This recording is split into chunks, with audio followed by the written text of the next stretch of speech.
mes chemins, toi le berger de ma vie, je ne manquerai de rien, car ton amour.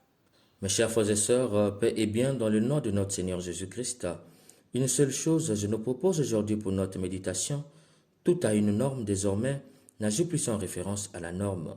Dans la première lecture, Saint Paul dit « Qu'avez-vous récolté à commettre les actes dont vous avez honte maintenant ?» En effet, ces actes-là aboutissent à la mort. Par cette phrase, Saint Paul nous montre les dangers de mener une vie dans le désordre corporel. Les conséquences ne sont pas que personnelles, mais toujours communautaires. Le péché social commence toujours par le péché personnel. Confisquer le salaire de ton ennemi, par exemple, a des conséquences non seulement sur lui, mais aussi sur sa femme et ses enfants. Au nom de la famine, ils peuvent voler ou tuer ou se prostituer. D'où il dit, le salaire du péché, c'est la mort, puisque non seulement le péché fait du mal à Dieu, mais fait du mal aussi à l'autre et à soi-même. C'est pourquoi Saint Luc, dans l'évangile d'aujourd'hui, nous présente Jésus comme le seul et l'unique remède contre le désordre corporel et communautaire. Je suis venu apporter le feu sur la terre, je dois recevoir le baptême, nous dit Jésus dans l'évangile. Saint Luc nous dévoile par là que Jésus est la norme de l'agir humain. Le feu dont il est venu allumer, c'est le jugement. Il faut entendre par là qu'il est le seul juge de l'agir humain. Autrement dit, tout acte que nous posons est bon si Jésus à notre place aurait posé exactement le même acte. C'est pourquoi tout acte qui n'est pas le reflet des actes que pouvait poser le Christ est mauvais. En disant qu'il doit recevoir le baptême, Saint Luc nous dévoile Jésus comme l'unique juge des morts. Tout mort est sauvé si dans l'ici-bas, ses actes reflétaient les actes du Christ. C'est dans ce sens qu'on peut comprendre Jésus lorsqu'il dit « Pensez-vous que je sois venu mettre la paix sur la terre ?» Non, je vous le dis, mais bien plutôt la division. Il faut comprendre par là que la norme divise ceux qui agissent.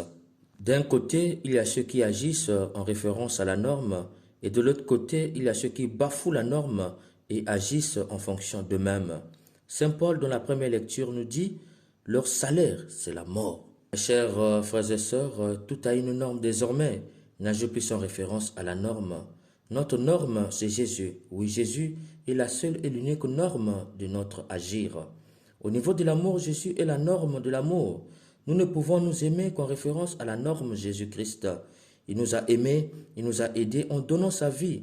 Avec lui, Jésus-Christ, norme de l'amour, aimer égale aider. Tu aimes donc tu aides, sans quoi la norme te rattrapera au dernier jour. Au niveau économique, Jésus est la norme de l'économie. S'il est vrai que l'économie du grec oikos, maison, et nomos, norme de la maison, l'économie est l'ensemble des activités humaines portant sur la production, la distribution, l'échange et la consommation. Tout nous porte à dire sans embâche que Jésus est la norme de l'économie, car qu'il soit la production, la distribution et l'échange, c'est l'homme qui est au cœur de l'économie. Or Jésus a mis au centre de tout son projet l'homme. Il a valorisé l'homme. Si l'économie met l'accent sur la production, un homme valorisé produit beaucoup. Hélas, aujourd'hui, on valorise la production et on dénigre le producteur. Le rendement a plus d'importance que l'homme.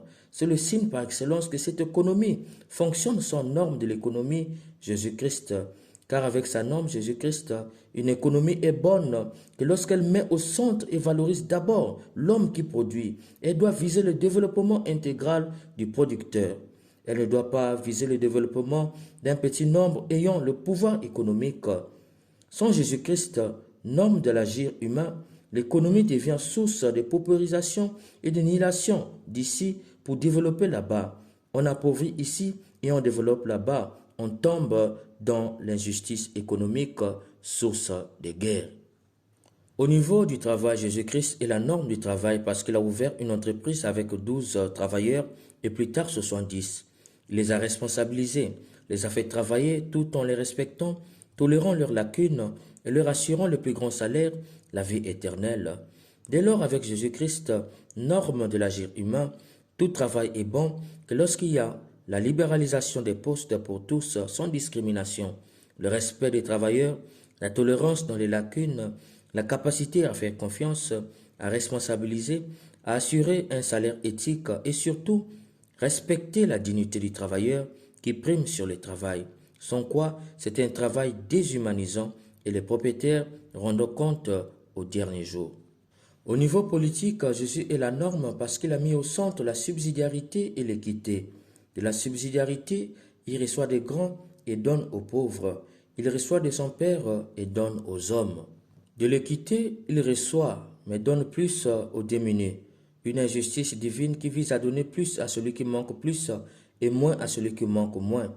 Une politique sans la norme Jésus-Christ est celle qui sape ses valeurs de subsidiarité et d'équité, car elle vise l'égocentrisme des politiciens et leurs familles biologiques et politiques. Du coup, le pauvre croupissent davantage dans la pauvreté et cette injustice conduira à la guerre. Du point de vue relationnel, Jésus-Christ est la norme parce qu'il a mis au centre de sa relation avec la famille humaine la foi. Dès lors, une relation est bonne que lorsqu'il y a la foi au centre. Croire que l'autre est homo capax bonum, capable du bien, d'où on lui donne les moyens pour qu'il devienne l'homme du bien. Mes chers frères et sœurs, s'il est mal profond dans ce monde, c'est parce que dans presque tous les compartiments qu'il faut intervenir l'homme, Jésus-Christ n'est pas la norme de l'agir humain. Cher bien-aimé, si tu as compris, n'agis plus en référence à la norme Jésus-Christ, car au dernier jour, il y aura une partie à sa gauche, une autre à sa droite, confère Matthieu 25. Amen. La vallée de la mort, tu demeures auprès de moi. Toute ma vie t'appartient, car mon espoir est